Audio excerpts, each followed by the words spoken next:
I'd like to talk about something that might help you improve your sensual bachata dance learning experience.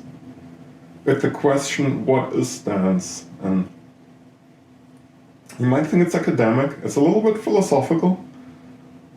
However, I think it's something that can make a big difference, because what you believe dance to be is what you're going to focus on in class and what you're going to focus on improving. And so if your idea of what it is doesn't really align with what it is, you might waste a lot of effort and progress a lot slower than you would if you had a different idea. And I think a lot of times in dance classes, we don't really talk about what dance is. Especially in sensual bachata, we are often very choreography focused. People only tell you like, move the arm up, make a step forward. And so I think it's kind of good to think about what dance is. And I think this forum and like a video is like a great place, because a lot of videos, dance videos, instructionals are very fun, very engaging. They'll show you a move, but most people just watch them sitting down, and you don't really learn movement sitting down. And at the same time, when you're in class, you actually want to move. You don't want to stand around and listen to a lot, and you don't have the attention span. But right now, if you're on social media and you're sitting down and you're kind of idle, it's like a good time to kind of reflect on things. So it's a good place to talk about philosophy. I'll give you an example. When I go to socials, I talk with different people, and one time this guy who's kind of newer, he told me, oh, bachata is really easy, it's just a bunch of turns. So if you have this working interpretation of what the dance is like, you're going to just be focused on learning turn patterns. You probably won't pay attention to movement quality, leading, musicality, because it's not even on your roadmap of things to pay attention to. And so it's probably going to limit you. So I want to talk a little bit about the definition of what is dance. When I talk about the definition, I think we have lots of different types of definitions. Like there's a dictionary definition that's very comprehensive, very correct, very inclusive, but it's not the working definitions that we have in our head. Usually the working definitions that we hold in our head are pretty simple, kind of glib, and a little judgmental. Like in the example I said, bachata is just a bunch of turns. You know, we might not be comfortable like saying that in a dictionary or when we are like tested on how well we understand it, but those are like the definitions that we operate from. That's like when we go to class, but we operate from them. You might have many arguments for different definitions, but I'm really focused on this operating definition in your head. And you might be worried that I'm trying to push a certain idea on you. I don't want to push a certain definition on you, but rather I want to give you some just ideas and things to consider so you develop your idea of what dance is. I've been grumbling myself for trying to define dance, and I've looked at different definitions people have, and there are a lot of good ideas. But I found it really hard to put it into like a concrete definition, and then I realized that the definition of what dance is changes as your understanding of it grows more. I think there's no terminal definition of dance as this, but it's more kind of like something like progresses. It's like part of learning dance is understanding what the nature is. To make a contrasting example, when I've taken math classes, I started taking math classes looking at it. Math are these techniques to solve quantifiable problems. When I was in first grade and I learned how to add 5 plus 5 apples are 10 apples, the definition held true. I have a quantifiable problem and I have some logical techniques on how to get the solution. In college, when I took calculus class, same definition. Problem just changed. I have maybe an economics problem of figuring out supply and demand, and I apply calculus to get the answer. But I think other definitions like what is love, what is friendship, they're very complex subjects that not just depend on being able to define it, but also being able to understand the definition, and this all requires a lot of growth. And so I think the definition what is dance is similarly where we kind of grow in the understanding. Right. This was like a huge introduction, and I hope you're a little bit piqued that maybe, there's actually something to it. And I want to go through kind of from rudimentary ideas to more sophisticated ideas, to like what people use. My very first definition of dance was that dance is a bunch of steps. And I think a lot of people coming new to dance operate from that. I was a teenager, and when we were about 16 years old, there was a tradition at my school. We all took ballroom dance classes, and my impression from ballroom dancing was every class we learned a different type of dance, jive, salsa, and so on. And each time the only difference was we learned a different step pattern. So I thought different dances are just different step patterns. When I looked at the magazine, they had all of these page-full long illustrations where they showed feet doing step patterns. So I was like, dancing is step patterns. I see the same thing like when people come into dance studios, they think I want to learn dancing, I have to learn how to step patterns. I one time been to a dance studio regularly early where I get to observe privates, and it was quite a show sometimes watching a private. I remember this one time there was a couple. It seemed like they only wanted to learn dance because they wanted for their wedding to impress their friends, like they weren't really into dancing, and definitely not him. And so they paid for this private instructor, and private classes, if you're a teacher, you're not valued enough, but if you're a student, I think it pays them like, it's like a serious amount of money. The teacher was trying to do her best, and I don't remember the exact steps, so the third time we do something really simple. It was like step left, step forward, forward. It's 3 steps.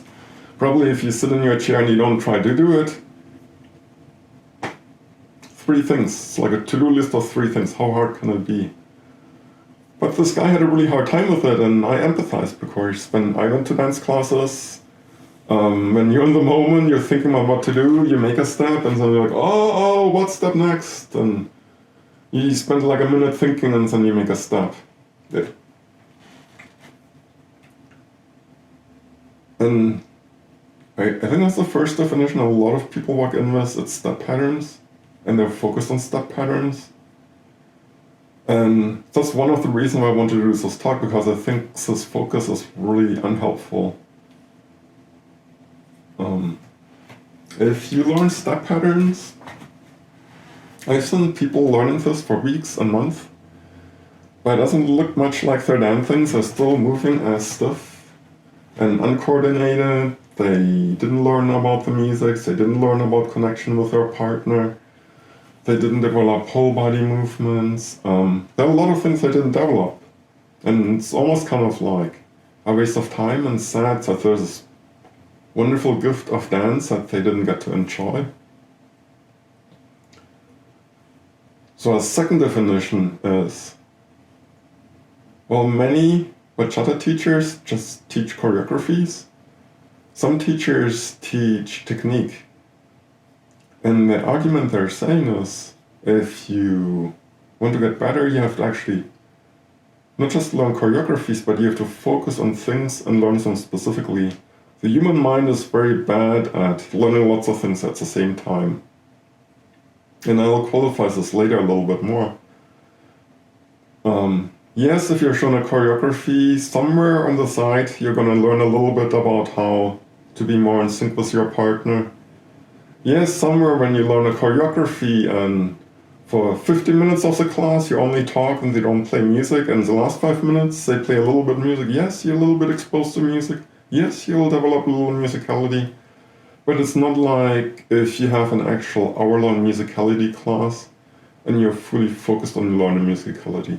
It's not like if you have an hour-long class and you're focused on developing turning technique where your center of rotation is, how to do spotting and those things. So technique classes are kind of like a step up because you're focused on learning all the different aspects that there are to dance. And it's really wonderful. But then there's a third definition that's kind of, I think, a step up. There's a definition that dance is bringing movement, music, and emotion together. If you think about it, dance becomes really fun when your movement feels like it's maybe creating the sound. Let's say there's a big drum explosion and you stomp your foot down and it's like perfectly synced so that you can't, so it feels like your stomp on the ground created the sound.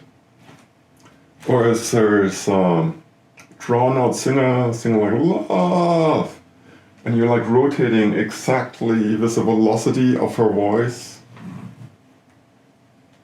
Those things feel really amazing.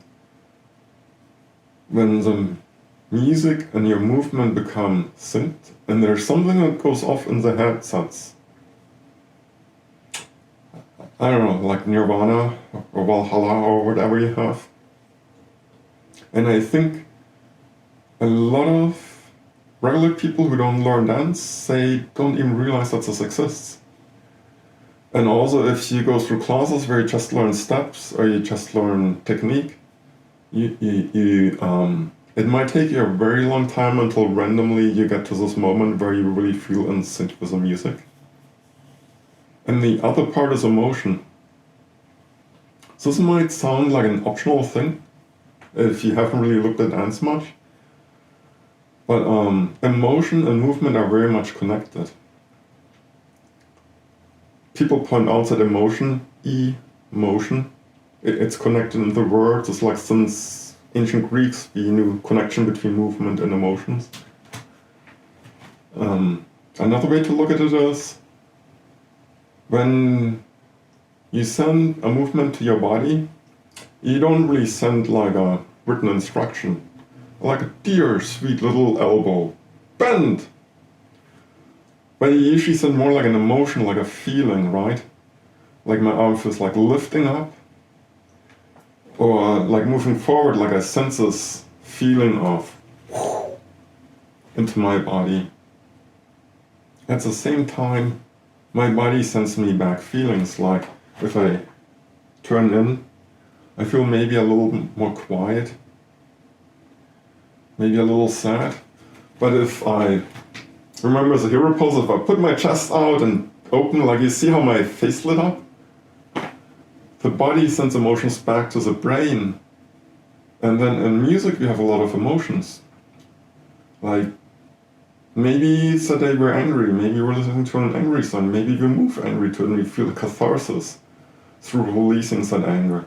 Maybe it's a very romantic song and for 3 minutes we are completely lost in an opulent love affair with our dance partner. Like these kind of experiences like music, movement, emotion, this is what really makes dance dance. And a lot of people count like 1, 2, 3. If you dance to counting, what is the difference between just doing reps in the gym? Like 1, 2, 3. It's really this combination of emotion, music, movement that makes it happen. And in that definition, they usually add a force quantity, breath. Breath is what ties all of them together. So this might sound a little abstract, but like, if I inhale,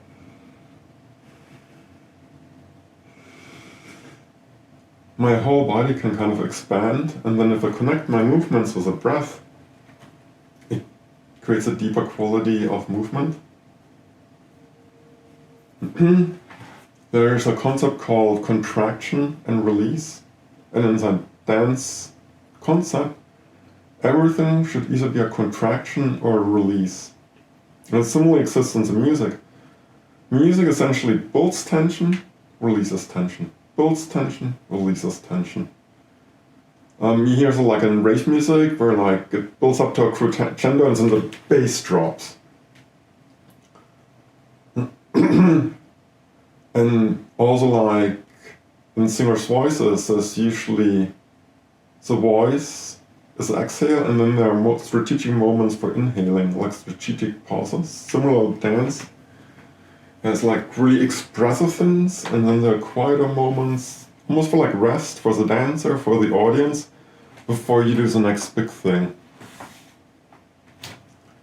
And so this would take more to talk about breath, how that filters into it, but so you have this definition of dance is really movement, emotion, music, and it's all connected through the breath.